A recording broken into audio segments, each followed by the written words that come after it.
한국고용정보원은 전국 시군구의 40%가 소멸 위험에 처했다고 경고했습니다. 지방 소멸 위기가 지방 도시까지 확대됐다는 분석입니다.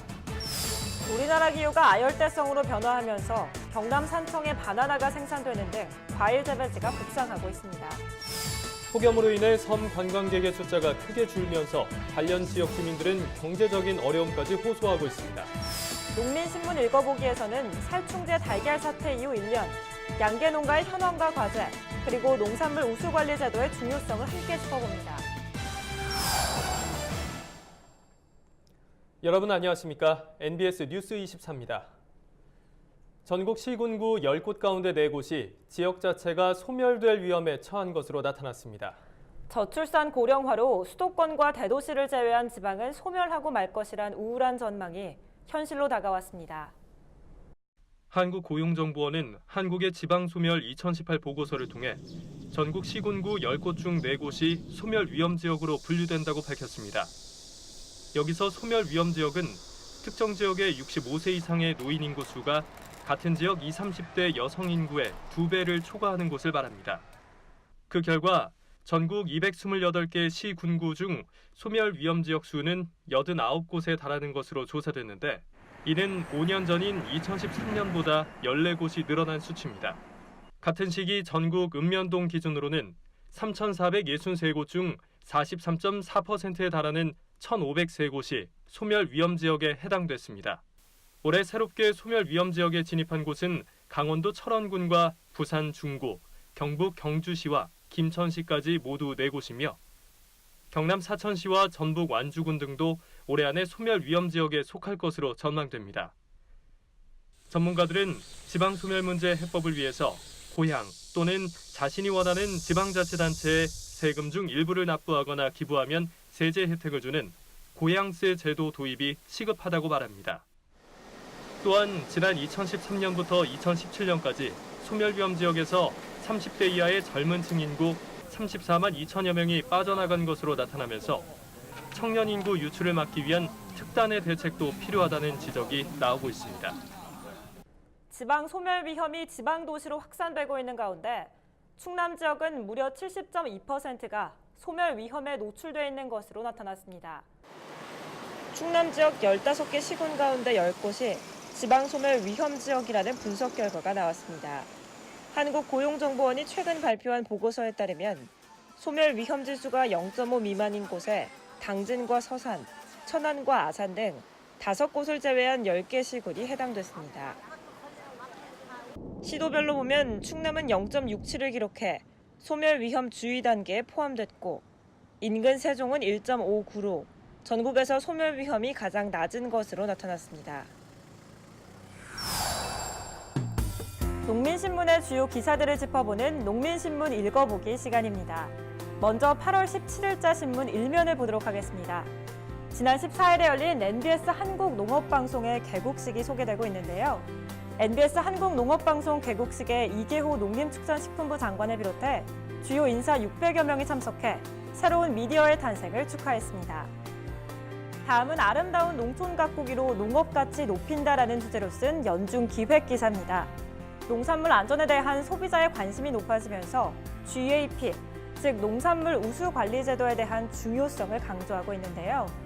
특히 GAP 인증 기준에 따를 경우 농산물 손실률이 낮아지고 생산 단계의 부족함률이 낮아지는 농가에 미치는 긍정적인 효과를 설명하고 있습니다. 더불어 GAP를 실천한 우수 사례도 소개되고 있습니다.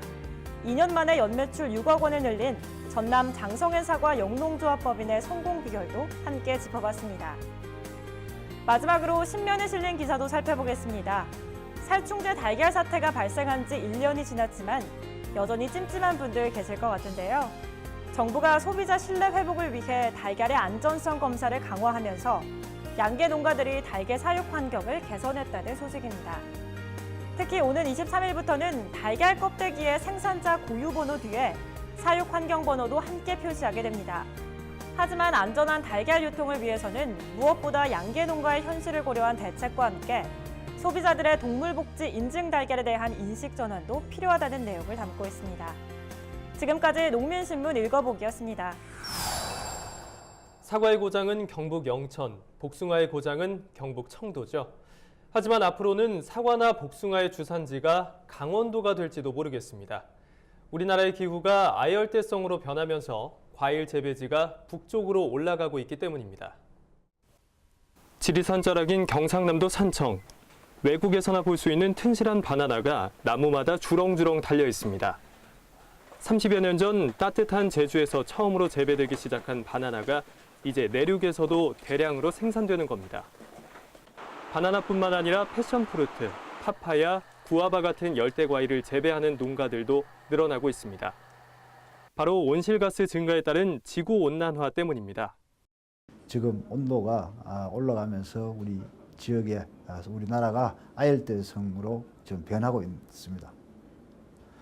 과거에 사과 그러면은 영천, 대구 영천이었는데 지금 강원도까지 재배하고 있고, 그 다음에 망고나 바나나 등이 제주도에만 재배하는 걸로 알고 있었는데 지금은 우리 육지에서도 많이 재배하고 있습니다.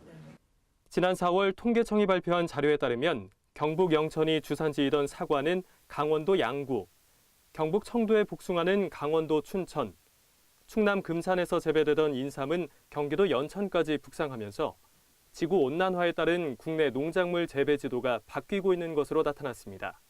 하지만 열대작물 재배에 섣불리 도전했다간 큰 낭패를 보기 쉽습니다.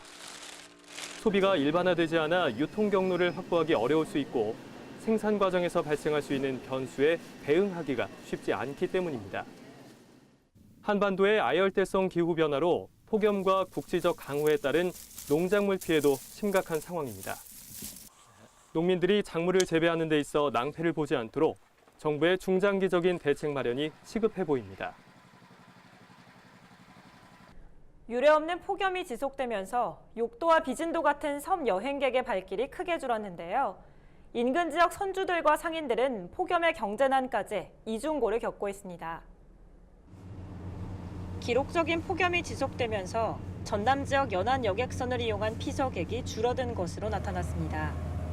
목포와 여수지방해양수산청에 따르면 지난달 25일부터 지난 12일까지 전남 지역 뱃길 이용객은 67만여 명으로 지난해 73만여 명보다 9%가량 감소했습니다.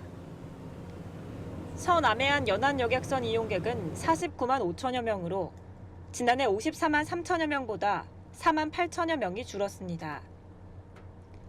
전남 동부 지역 연안 여객선 이용객은 17만 5,960명으로 지난해 19만 682명보다 8%가량 감소했습니다. 해양수산청 측은 연일 계속되는 폭염으로 섬 지역을 찾는 관광객들이 감소한 것으로 파악하고 있습니다. 29가구가 살고 있는 조용한 시골 마을에 택시 한 대가 멈춰섭니다. 시내버스가 다니지 않는 오지마을을 오가는 마을 택시입니다. 면사무소나 병원 등을 가기 위해선 자가용이 아니면 힘들었지만 택시가 다니니 주민들은 그저 고맙기만 합니다. 요금도 1,200원으로 저렴한 데다 친절한 서비스 덕분에 마을 주민들 사이에선 말 그대로 인기 만점입니다. 너무너무 고맙고 감사하고 그냥 말할 수가 없이요. 이렇게 호강이라고 생각해요. 마을 택시를 3년째 운전 중인 이인영 기사. 그도 이런 주민들의 마음을 알기에 보람을 느끼며 일하고 있습니다. 부모같이 그냥 잘 모시고 병원까지 이렇게 대주고서 보따리 같은 것도 이제 실어도 주고 어떤 때는 사료도 사오라고 그러면 사료도 집안에까지 데려다주고. 세종시는 시내버스가 다니지 않으면서 마을 회관부터 버스 정류장까지 550m 이상 떨어진 마을을 선정해 지난 2015년 처음으로 마을 택시를 도입했습니다. 3년이 지나면서 수요가 크게 늘어 현재 모두 7개면 34개 마을에서 마을 택시를 이용할 수 있습니다. 마을 택시 호응도가 지금 점차 지금 높아지고 있고 버스의 그 비효율적인 측면을 보완할 수 있는 교통수단이 돼서 앞으로 지속적으로 세종시에서는 그 마을 택시 운행 지역을 늘려나갈 계획입니다. 교통 사각지대를 위한 맞춤형 대중교통이 점차 확대돼 어르신들의 외출길이 한결 편해질 것 같습니다. 저희가 준비한 소식은 여기까지입니다. NBS 뉴스 24 마칩니다. 함께해 주신 여러분 고맙습니다.